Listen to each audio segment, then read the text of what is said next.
Hello everyone, this is me Dr. Rukmanichoudhary and you are watching Dr. Rukmani's Health Update. My today's topic is genital tuberculosis.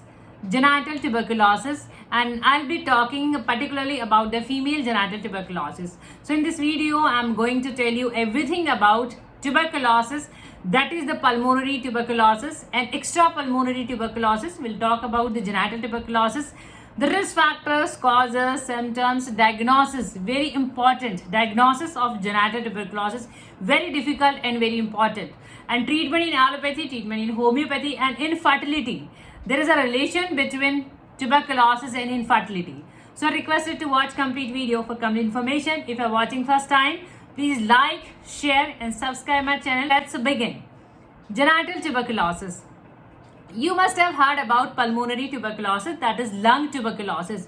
Pretty common pulmonary tuberculosis. When this affects your lung, then this is called pulmonary tuberculosis. And the causative agent is Mycobacterium tuberculi. And this is also called Bacillus tubercle.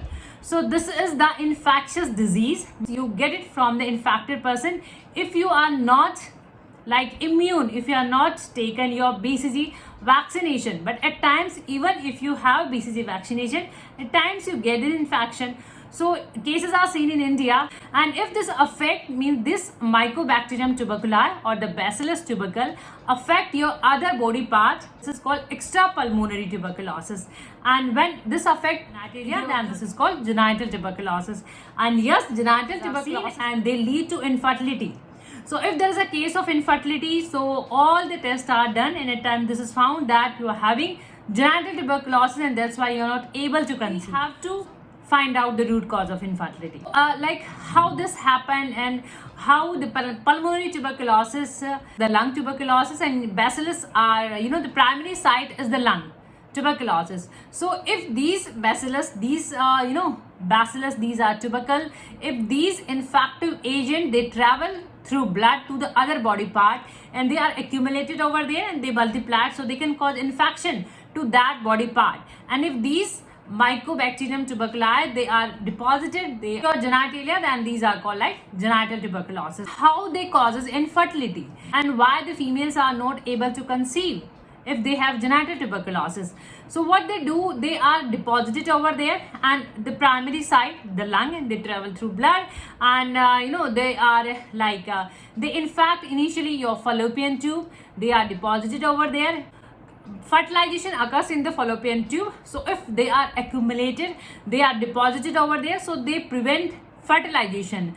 And if there is no fertilization, there will be no further conceive, there will be no further pregnancy. So they hamper your fertilization, they interfere with your fertilization if they infect your fallopian tube. And if they infect your ovaries, then they hamper the egg quality, means your egg are not properly patent, they are not good quality, so they hamper the egg's quality if they infect the ovary. And if they infect your endometrium, means your uterine wall, then there is a problem in implantation, so they always hamper with your fertility. So similarly in the men, yes, they causes like epididymoorchitis, means infection of the testes. So if there is an infection of testes, there will be no addition of the sperm in the semen, so ultimately there will be infertility. So they causes infertility in men as well as women. That's how they causes infertility. It is the commonest one. The fallopian tube is the commonest one, then the endometrium tuberculosis, then the cervix, vagina and the vulva. So and the commonest one is fallopian tube tuberculosis. So there is a blockage, fallopian tube blockage, and we are having clinical cases of blockage. And the sign or symptoms, this is very important, that this disease, the genital tuberculosis, a silent invader to your uterine wall, to your endometrium, and at times it is asymptomatic, means there is no symptom and you have like silent you are having in your body and you don't know. You know it when you go for your test and you go for your fertility treatment. In that case, it is found that you are having. Symptoms can be divided in systemic, like fertility, and there is a menstrual symptoms, and there are other symptoms. So let's talk about the systemic symptoms. As in the pulmonary tuberculosis or any kind of tuberculosis, these are the systemic symptoms. Means you're having weight loss, you are underweight, and there is a poor appetite, and there is a fatigue and low grade fever. So these are the systemic symptoms. This can be primary infertility and the secondary infertility. So what is primary infertility? When you are not able to conceive, you are not having kids. And in secondary infertility, you had kids, but if you plan for further pregnancy, you are not able to conceive. So this is like primary infertility can be there, and secondary infertility. So you have at times there is no periods, means amenorrhea, and you are having less periods, means there is a less flow, that is called oligomenorrhea.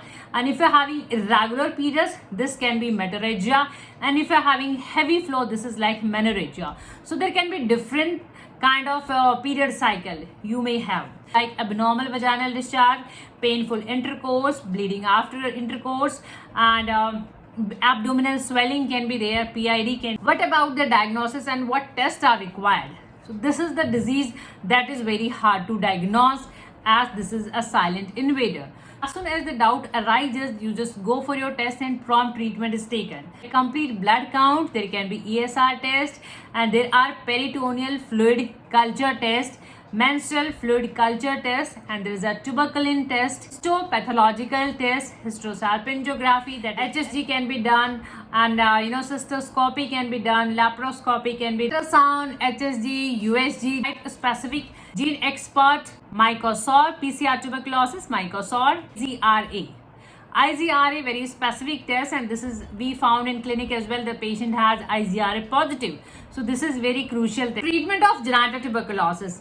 Treatment of genital tuberculosis, and like you are having pulmonary tuberculosis, there are courses like 6-month or 9-month courses, and you have to stick to your course. Like there is a religious diet following, and there is a religious medicine following. Yes, we do focus on the diagnosis that you are having genital tuberculosis, you are having infertility, as well as we focus on the individual approach, your constitution and your past medical history, any history of tuberculosis in your family. So we have to keep that in mind. YouTube, I'll be giving all medicines link in description box below. You can buy medicine from there. Silicea first. Silicea, you must be knowing about its constitution. That silicea is given when there is a lean thin constitution, means you are malnourished, there is a malnutrition, there is a underweight, even in kids cases, and there is a lot of perspiration, means there is a lot of sweats you have, and there is a offensiveness, there is a smell in your sweat. So as you have in tuberculosis, that there is a sweat, and particularly on the forehead. So this is a case of silicea.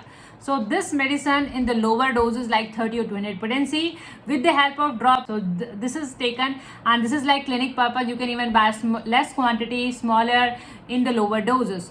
So sepia is known for its infertility. Sepia works amazing in infertility cases, but the female is, they are having the vaginal discharge, and they are lean thin again, malnourished, and they are very, present to everything, means there is a depression kind of things in sepia cases, and particularly for the female if you are having infertility. So there is genital tuberculosis and infertility. So in these kind of cases, sepia works amazing.